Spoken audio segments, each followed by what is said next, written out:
Шановні присутні, шановні глядачі, сьогодні ми починаємо цю прес-конференцію, яка характеризує таку подію, яка, чесно кажучи, не вкладається в розумінні людей, які хоч трохи розбираються, що таке радіація, що таке Чорнобиль і Чорнобильська зона відчуження.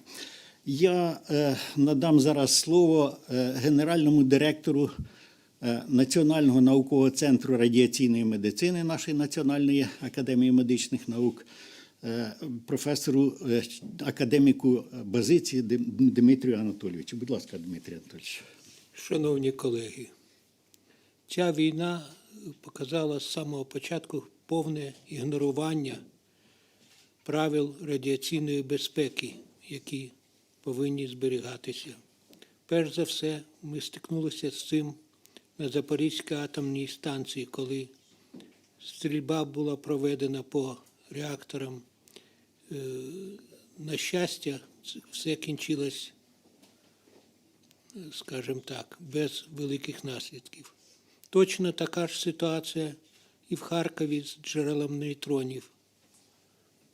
І, дякуючи Богові, нічого не трапилось такого, що, скажімо, весь Харків був би опромінений. І найбільша ситуація – це 30-кілометрова зона відчуження, яка є місцем, де накопичені після Чорнобиля радіоактивні ізотопи. Перш за все, військові дії в 30-кілометровій зоні. Друге – це об'єкт укриття, яке тільки в минулому році закінчили основні роботи по об'єкту укриття. Ми з 2004 року забезпечували радіаційну безпеку персоналу, який знаходився і виконував роботи, підрядні роботи на об'єкті укриття, будував цей об'єкт. І тут от така от ситуація, якої ми ніколи не чекали. Звичайно, по 30-кілометровій зоні працює система АСКРО, яка міряє радіоактивність, міряє радіаційний фон і в режимі реального часу розподіляє його для наших установ і для МАГАТЕ. Завдяки тим діям, які були вчинені російськими окупантами, ця система не працює.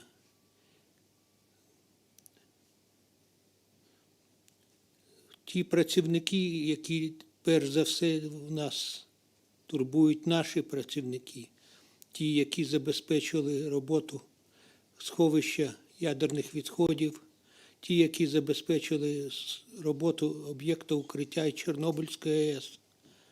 Люди, як ви чули, відпрацювали більше, ніж 1000 годин в 30-кілометровій зоні. Крім того, при небезпеці опромінення і в 30-кілометровій зоні. Я думаю, що, Анатолій Андрійович, я коротко сказав, а потім, як будуть питання, тоді будемо відповідати на питання.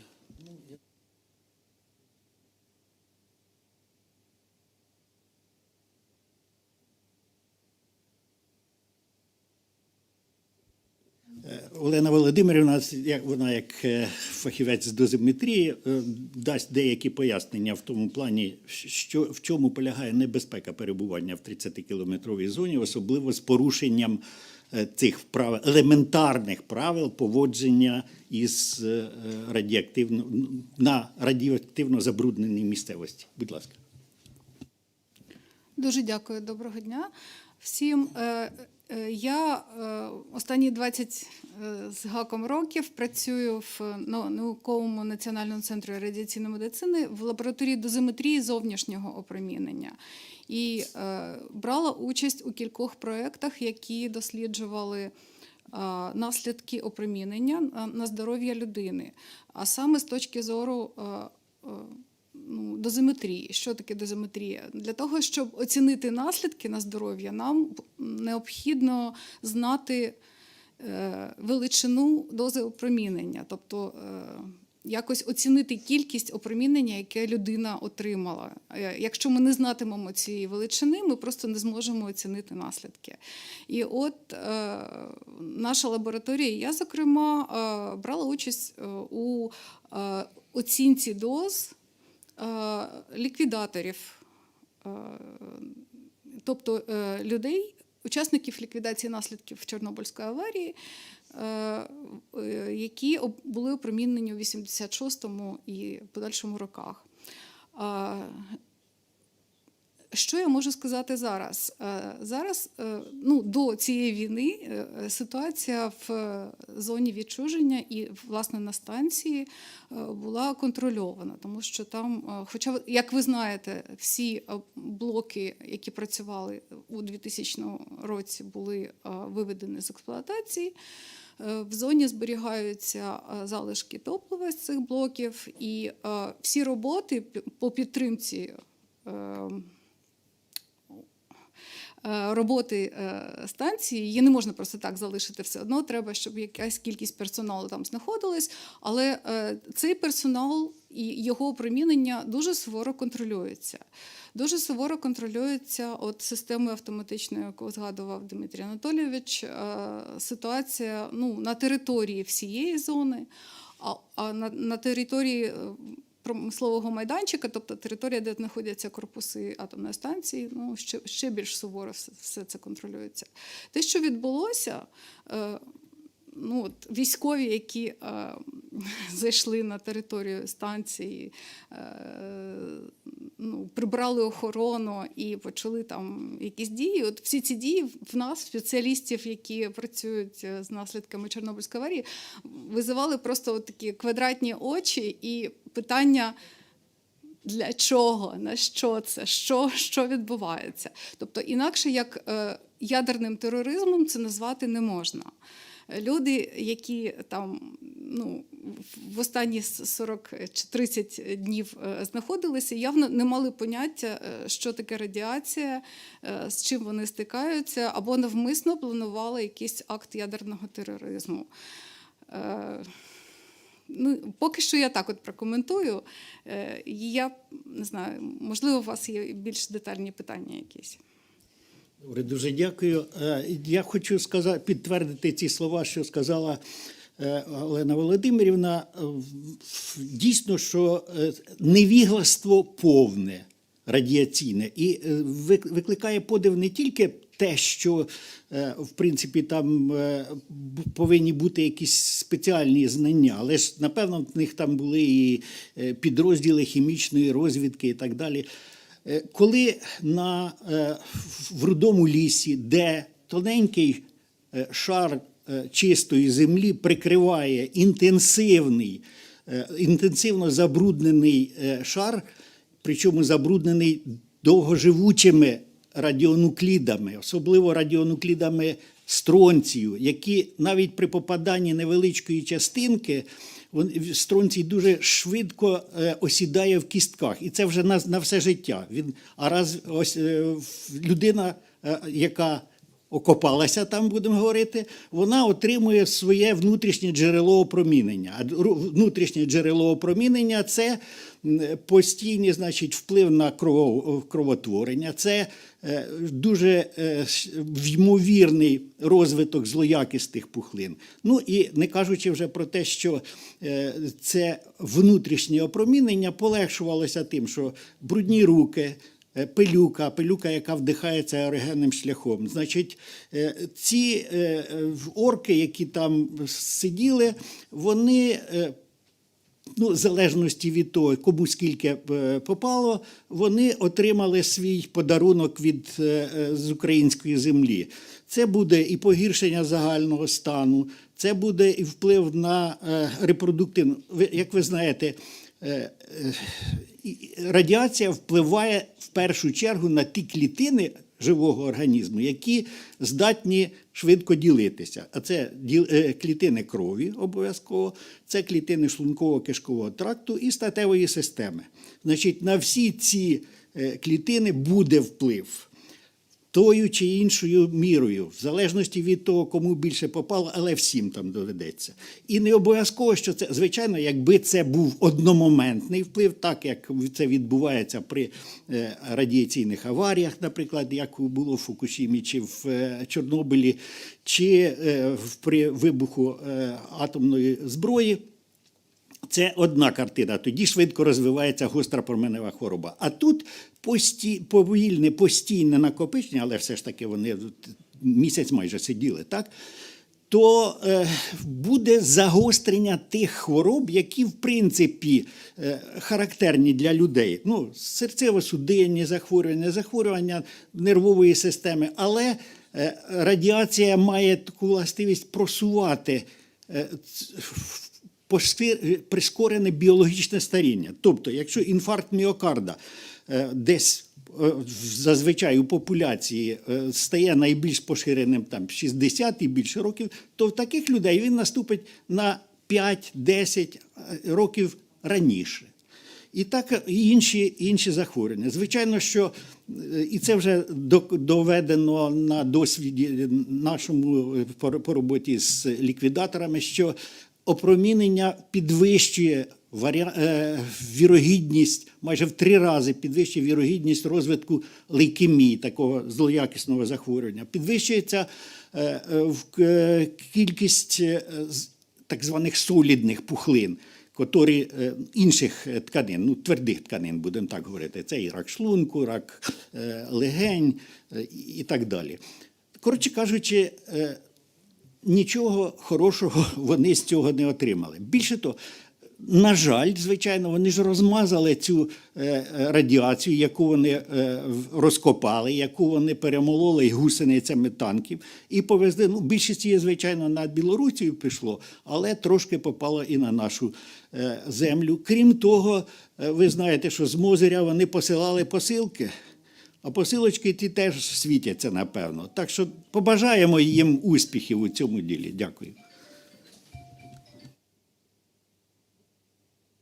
Можливо, у вас є питання? Будь ласка. Я Анастасія, канал Україна. У мене таке питання. Дивіться, якщо врахувати, що вони там сиділи більше місяця, то скільки їм лишилось жити?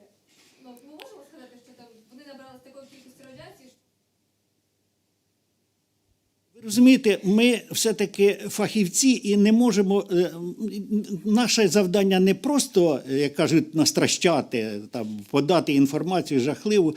У кожному окремому випадку буде своя картина. Але те, що будуть у них наслідки, це ми гарантуємо 100%. Не можна сказати, що ось точно з такого. В кожному окремому випадку треба розбиратися. І, напевно, вже білоруські колеги у Гомельському центрі, вони там розбираються. А яку дозу вони могли отримати, якщо казати в якихось вимірювальних цифрах? За місяць копаючись, там ви сказали, що там радіонукліди, які важкі, так? Що стронцій.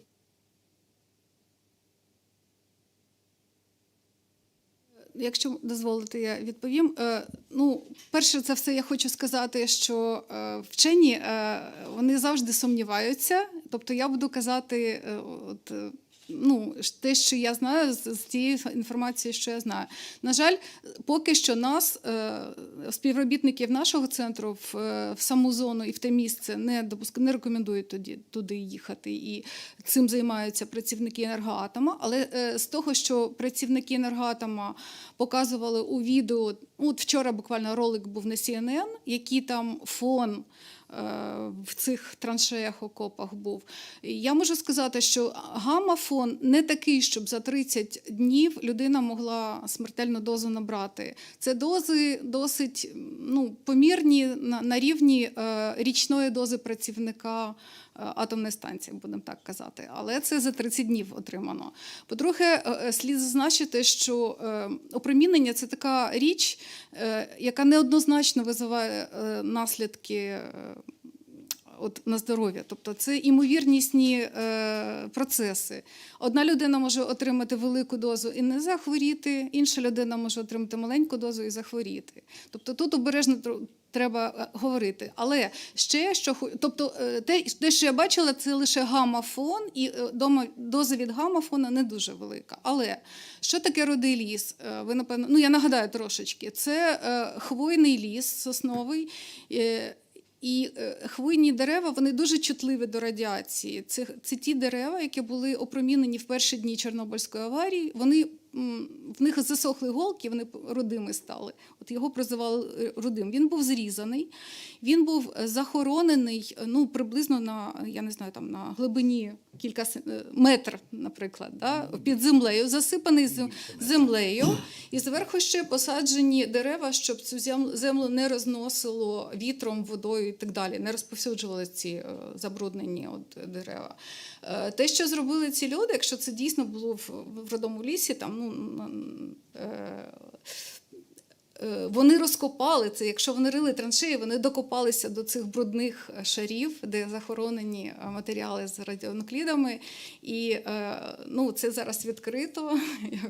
І насправді, щоб оцінити внутрішню дозу, крім зовнішньої дози, може бути ще внутрішня, по-хорошому треба було б поставити прилади, є спеціальні прилади, які можуть вимірювати склад радіонуклідів, імпакторні такі фільтри. І тоді б тільки можна було сказати і оцінити дози. Є в новинах інформація про гостру променеву хворобу.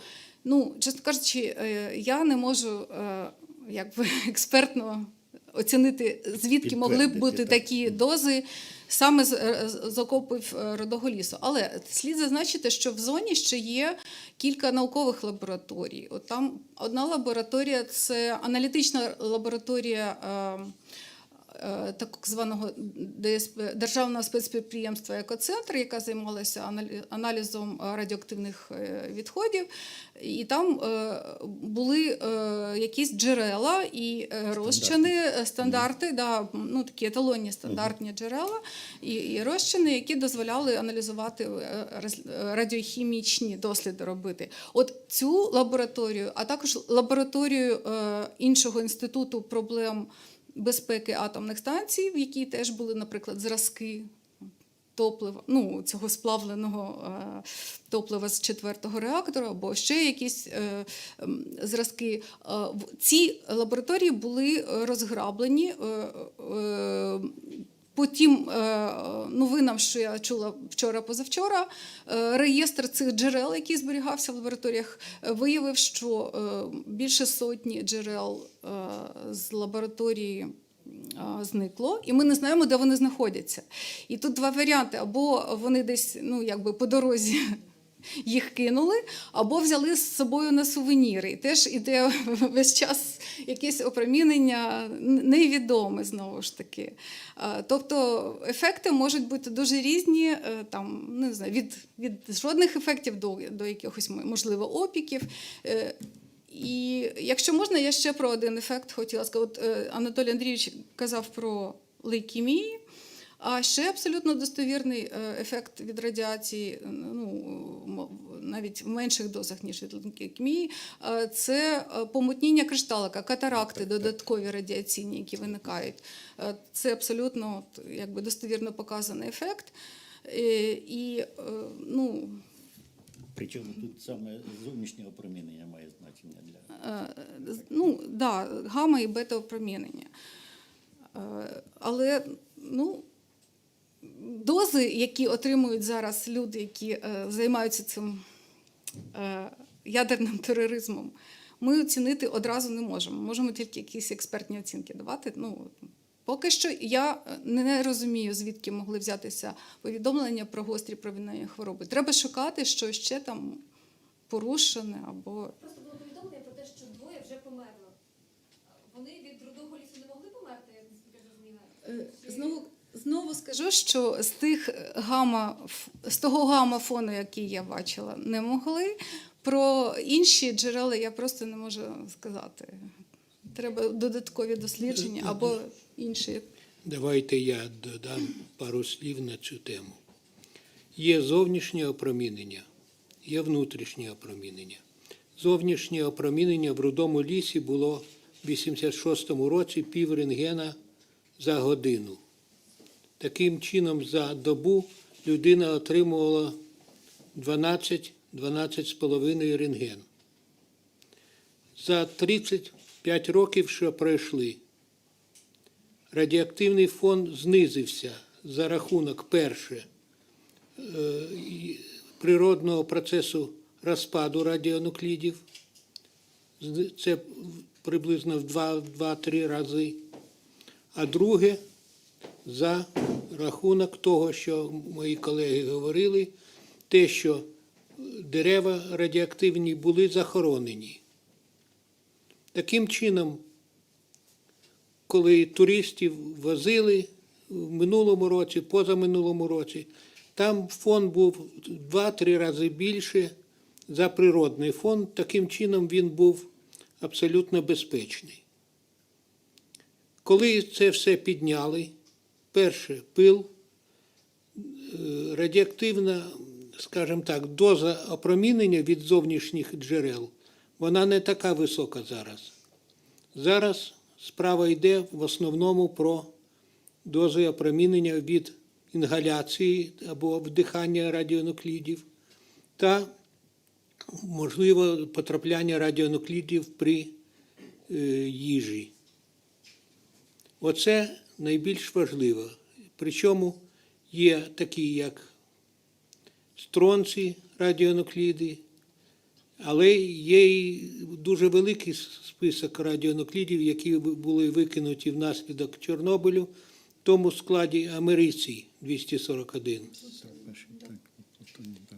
Ці радіонукліди, їх поміряти, наприклад, якщо людину отак от взяти і дозиметром провести, нічого ви не знайдете, але вони накопичуються в кістках, і вони визивають як ефекти, скажімо так, ранні ефекти. Ранні ефекти можуть бути при великих дозах. Це зміни крові, зміни нервової системи, зміни шлунково-кишкового тракту. Це все, тому може і померли від цього. Ви розумієте, ми 35 років спостерігаємо за ліквідаторами і за хворими на гостру променеву хворобу.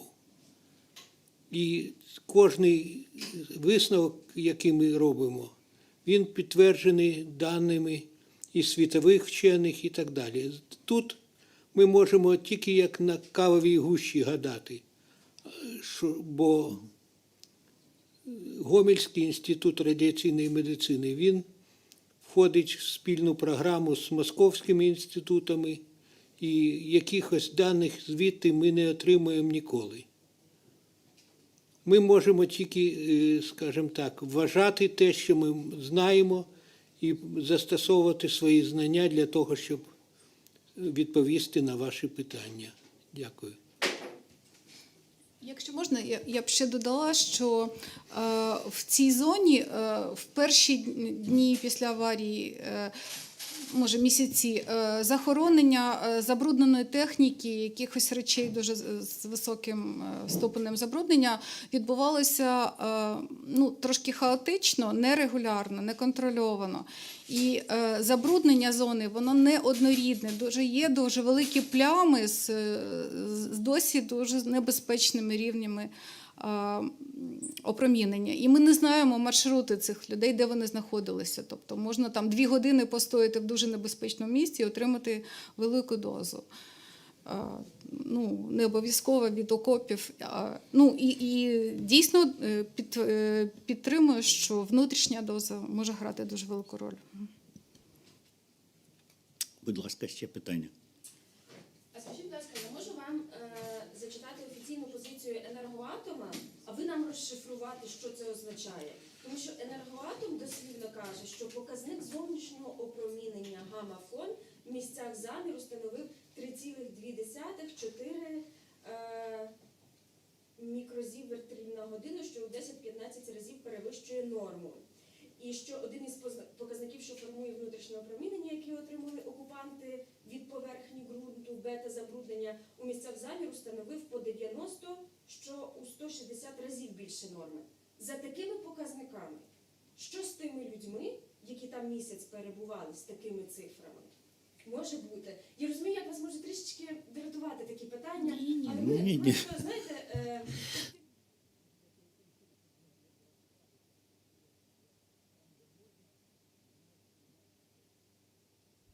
і цього вони фізіологічно будуть переживати, ці люди, які прийшли на нашу землю і таке утнули. Давайте я вам скажу спочатку, а потім колеги скажуть. По-перше, гамма-фон, про який каже енергоатом, він не є критичним для стану здоров'я.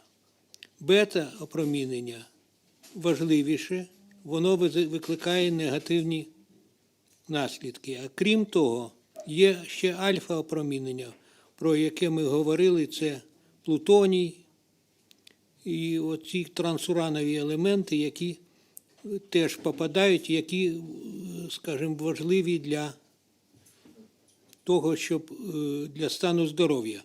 Я вам приведу приклад. Наприклад, для персоналу річна доза опромінення 20 мілізіверт по зовнішньому опроміненню.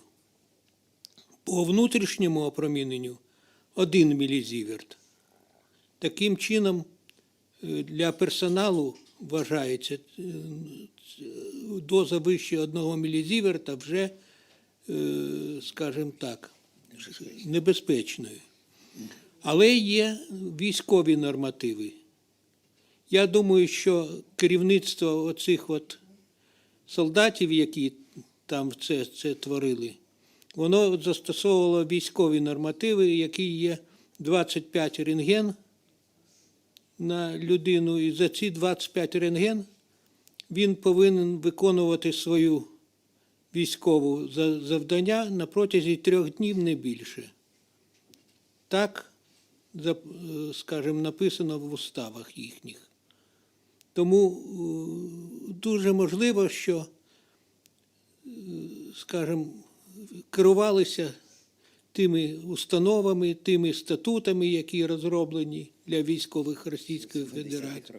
Ще в 70-х роках, да, коли радіацію міряли на відро, скажімо, скільки солдату треба, і головне, щоб він виконував 2-3 дні свою функцію як військовика. Тому от така от ситуація. Прошу, Анатолій Андрійович. Мабуть, ви досить повно про це все сказали. Дійсно, що у кожному окремому випадку ще має значення радіочутливість організмів. Є люди, які більш схильні до впливу цієї радіації, є люди більш радіорезистентні. І це залежить вже від того, як кажуть, що тато і мама дали цій людині при народженні. І, звичайно, що тут будуть різні реакції.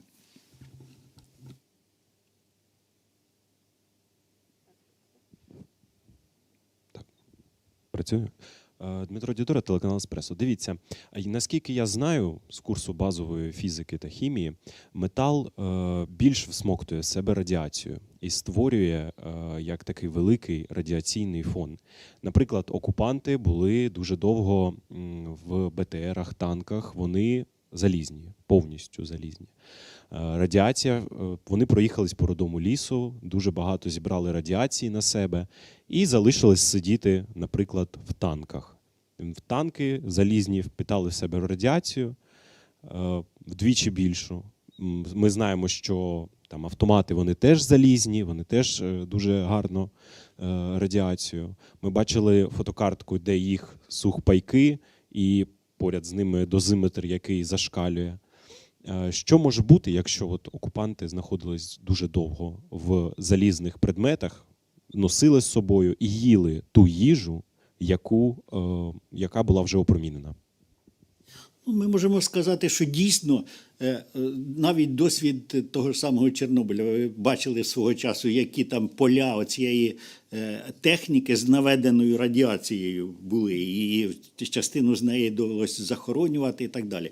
Звичайно, що всі умови, в яких перебували ці загарбники, вони сприяли тому, щоб вони отримували якомога більшу і адсорбували фактично на себе. Ви правильно, абсолютно правильно розказали механізм підвищення їхньої дози опромінення через те, що якщо вони постійно були там, плюс перебування в танку при такій температурі, це зовнішній мається на увазі температури, а всередині ж воно ж не тепліше. Це теж додатковий фактор. Через це комбінація, комбінований вплив, він погіршує вплив на здоров'я. Але знову ж таки, розумієте, сказати отак от просто, що ага, ось, мовляв, ми гарантуємо, що там всі через півмісяця чи через 3 місяці помруть, це не професійно. Це так не ми, як лікарі, ми не можемо так сказати, через те, що в кожному окремому випадку треба розбиратися. Але ми абсолютно свідомо можемо сказати, що стан здоров'я цих людей буде поганим. Раніше чи пізніше він буде поганим. Їх здожене їхня карма. І через це ті, хто зараз записуються на контракти, хай вони 20 разів подумають, що вони тут отримають і що вони привезуть додому. Підкажіть, а що ж буде з зразками, які вкрали з лабораторії? Вони теж дуже радіоактивні? Це теж один із видів так званого тероризму, коли в їх можливі варіанти, беремо найгірший варіант для них. Це коли хтось його взяв на сувенір і поклав собі в кишеню. Значить, там, де він його поклав, там буде глибокий променевий опік, який дуже погано піддається лікуванню. Це потребується і пересадка шкіри, і, коротше кажучи, це роками, навіть не роками, а десятиліттями. Воно так, вроді затяглося, а потім знову відкривається. Якщо це ще більше, як кажуть, підлий спосіб використання, ці зразки можуть бути застосовані десь, так як кинули на Краматорськ бомбу, так десь можуть кинути оцю штучку, хай собі там, де людей якраз багато, і це буде джерело опромінення, яке потребує, значить, теж зусиль для того, щоб його знайти, для того, щоб окреслити цей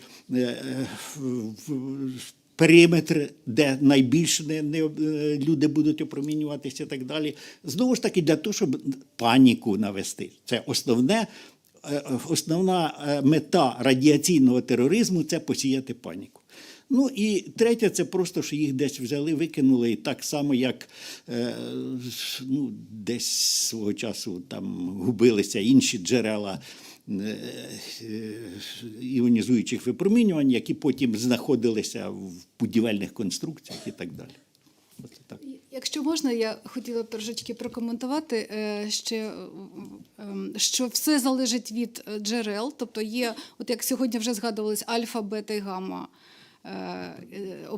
опромінення. І якщо альфа і бета – це частинки, які не проникають дуже глибоко, достатньо зовнішнього одягу або окулярів, щоб захистити очі або шкіру, то гамма опромінення проникає досить глибоко, і для цього вже потрібні більш товсті шари захисту. І от якраз метал, він є захистом.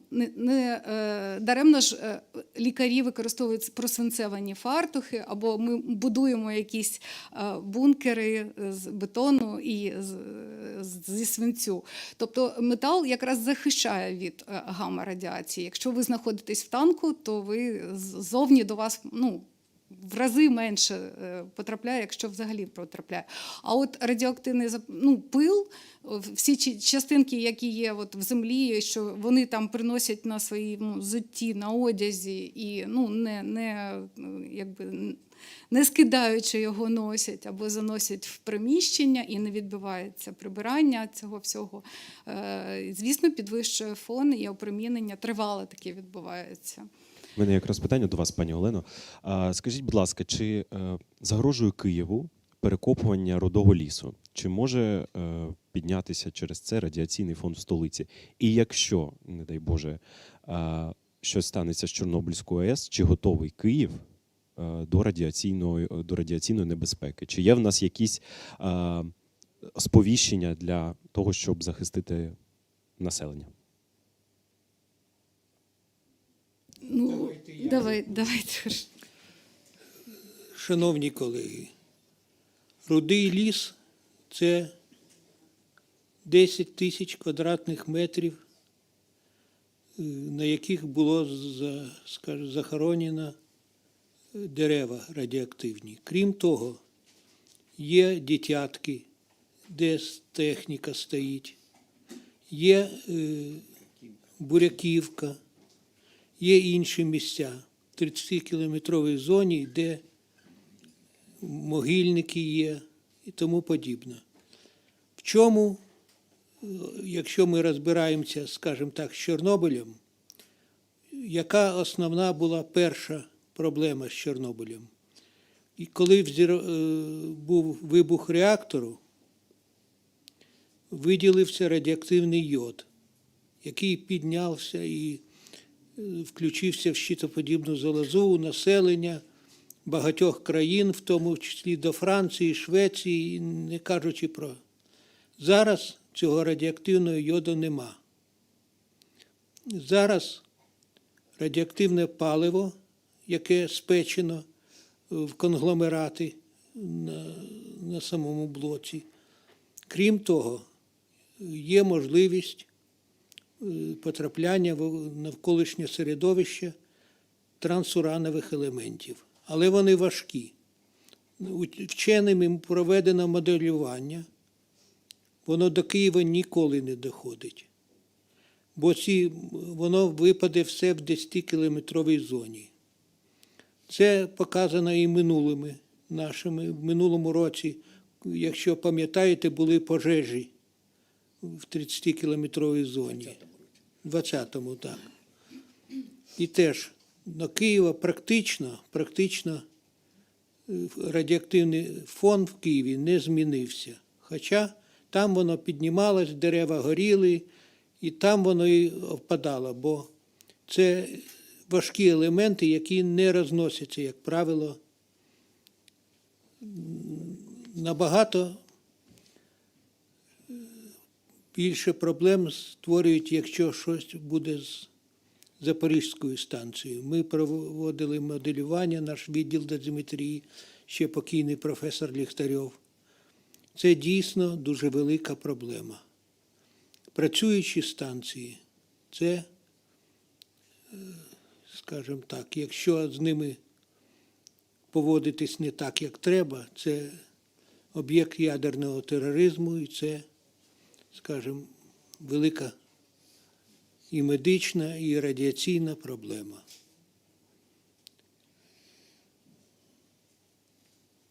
Так, будь ласка.